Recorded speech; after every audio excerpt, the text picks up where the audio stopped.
तो हेलो दोस्तों, welcome back to के कंपटीशन चैनल। और आज की इस क्लास में आप सबका स्वागत है। तो आज की क्लास में हम लोग करने वाले हैं कुछ इंपॉर्टेंट क्वेश्चंस वॉइस के। जैसा कि हम लोग जानते हैं वॉइस का टॉपिक पूरा खत्म हो चुका है, तो आज हम लोग जितने भी स्ट्रक्चर पढ़े हैं वो सबको इस क्लास में हम लोग इस क्वेश्चंस पे अप्लाई करने वाले हैं। बने रहना वीडियो में लास्ट तक, बहुत ही मजा आने वाला है। तो चलते हैं अपने क्वेश्चंस के तरफ और लाइन बाय लाइन देखने की कोशिश करते हैं, बनाने की कोशिश करते हैं कि कैसे हम लोग इसको पैसिव वॉइस में चेंज करेंगे। तो ये हमारा एक्टिव वॉइस का कुछ, इधर मैंने 7 एग्जांपल्स लिख दिए हैं, क्वेश्चन 7 लिख दिया है, आप लोग को पैसिव वॉइस बनाना है। ठीक है, चलो सबसे पहला क्वेश्चन देखते हैं। सी टीचेज अस डांस। क्या है? सी टीचेज अस डांस। अब देखो इसमें क्या दिया है, पहले टेंस पहचानो। कौन सी टेंस है? Present indefinite tense. कौन सा टेंस है? Present indefinite. और प्रेजेंट इंडेफिनिट में याद करो पैसिव वॉइस में क्या हेल्पिंग वर्ब आता था? Is am are. क्या आता था? Is am are. क्लियर?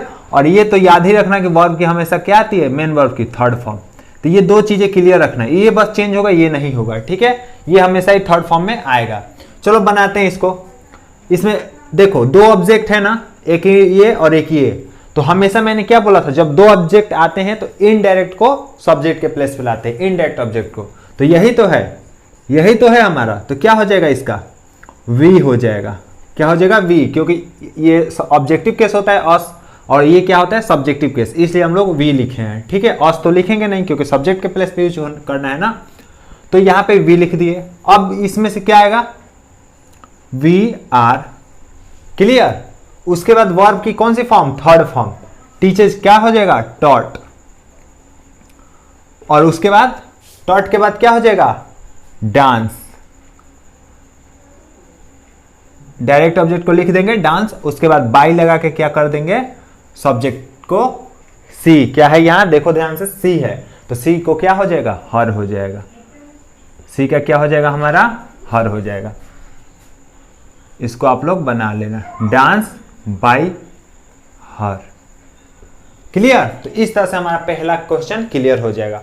दूसरे की तरफ बढ़ते हैं। I am doing sums. क्या है? I am doing sums. देखो आई एम डूइंग है, मतलब ये क्या है? प्रेजेंट कंटिन्यूअस टेंस है। और इसमें क्या होता है? इज एम आर के साथ क्या आ जाता था? बीइंग आ जाता था। क्या आ जाता था? बीइंग। तो देखो बनाने की कोशिश करो इसको। आई एम डूइंग सम्स, ये ऑब्जेक्ट है ना, तो इसको क्या कर दो? शुरू में ला दो, तो सम्स हो जाएगा। चूंकि ये प्लूरल है तो क्या आएगा? आर आएगा, सम्स आर। और उसके बाद बीइंग, सम्स आर, उसके बाद बीइंग। क्लियर? और डू है ना, do did done, third form, याद रहे, डन। उसके बाद बाई, और आई का ऑब्जेक्टिव केस क्या होता है? मी हो जाता है। इस तरह से हमारा सेकंड क्वेश्चन भी क्लियर हो जाएगा। आप लोग को समझ में आ रहा होगा, अगर स्ट्रक्चर आप लोग रिवीजन किए हैं वॉइस को, तो आप बिल्कुल आसानी से समझ सकते हैं कि क्या किया जा रहा है यहाँ पे। ठीक है, उसके बाद अब देखते हैं ये प्लीज हेल्प मी। ये कौन सा सेंटेंस है? प्लीज हेल्प मी, ये कौन सा सेंटेंस है? तो ये है इंपरेटिव सेंटेंस। और इंपरेटिव सेंटेंस में कौन सा है? तो रिक्वेस्ट किया जा रहा है। प्लीज लगा है ना, तो रिक्वेस्ट किया जा रहा है। और रिक्वेस्ट वाला कैसे बनता था? तो मैंने बताया है, यू आर रिक्वेस्टेड। सबसे इजी है ना, यू आर रिक्वेस्टेड। उसके बाद किससे ऐड करते थे? टू। और टू के बाद क्या करते थे? प्लीज को रिमूव, और ये जैसे के तैसे उतार देंगे। Help me, to help me. क्या हो जाएगा? To help me. चलो फोर्थ नंबर देखते हैं। Why do you waste time? देखो ये क्या है? Why do you waste time? ये है कौन सा? Interrogative sentence. कौन सा? कौन सा? डू आया है। कौन सा? प्रेजेंट इंडेफिनिट का। तो इसको कैसे चेंज करोगे? देखो इंडेफिनिट में ही था ना, अभी मैंने बताया इज एम आर लगता है, बीइंग हट जाता है। सिंपल, वाई लिखा है ना, तो वाई को वाई से ही लिख दो, ऐसे ही। क्लियर? डू आया है ना, तो डू में, इसमें हेल्पिंग वर्ब डू है, तो उसमें क्या हो जाएगा? पैसिव वॉइस में क्या हो जाएगा? किसके अकॉर्डिंग? टाइम के अकॉर्डिंग। क्या हो जाएगा? इज हो जाएगा। वाई इज, उसके बाद टाइम, यही तो ऑब्जेक्ट है ना, तो सब्जेक्ट बना दिया, टाइम हो गया। Why is time. अब क्या हो जाएगा? वेस्टेड। वेस्टेड बाई, बाई लगा के क्या? यू। यू का क्या हो जाएगा? यू ही हो जाएगा, बाई यू। क्लियर? तो इस तरह से हमारा ये भी क्लियर हो जाएगा फोर्थ नंबर का। अब चलते हैं 5 नंबर पे। देखो क्या है? होम है। तो मैंने बताया था जब भी अगर हु से स्टार्ट हो या बाई होम से हो तो दोनों एक दूसरे चेंज हो जाते हैं। मतलब अगर बाई होम से हो रहा है तो पैसिव में हु हो जाएगा, अगर हु से स्टार्ट हो रहा है तो पैसिव में क्या हो जाएगा, बाई होम हो जाएगा। तो होम से स्टार्ट हो रहा है ना, होम से, तो हु हो जाएगा। तो होम का क्या लिख दोगे डायरेक्ट यहाँ पे, हु। क्या लिख दोगे, हु। अब ड जो है ये भी प्रेजेंट इंडेफिनिट है, तो क्या लिख दोगे, क्या लिख दोगे बताओ, इज, हु इज। उसके बाद ऑब्जेक्ट तो कोई है नहीं तो क्या हो जाएगा, who is looked after, looked after. अब कहोगे आफ्टर क्यों, फॉर क्यों नहीं, तो देखो लुक्ड एक प्रीपोजिशन, मतलब ये फिक्स्ड प्रीपोजिशन होता है आफ्टर, जो लुक्ड के बाद क्या यूज होता है, आफ्टर का हमेशा यूज होता है।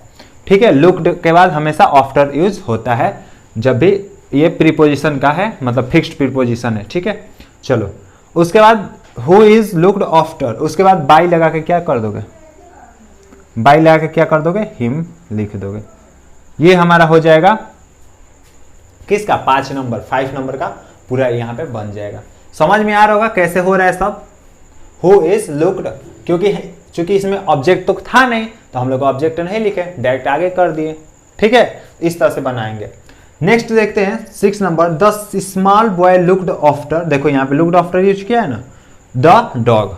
इसको बनाओ, कैसे बनाओगे, कैसे बनाओगे, द डॉग, द डॉग यही ऑब्जेक्ट है ना तो पहले आ जाएगा द डॉग। अब चेक करो ये कौन सा टेंस है, कौन सा टेंस है, पास्ट इंडिफिनिट टेंस। देखो सेकंड फॉर्म आई है, सब्जेक्ट के बाद क्या है, सेकंड फॉर्म, तो पास्ट इंडिफिनिट।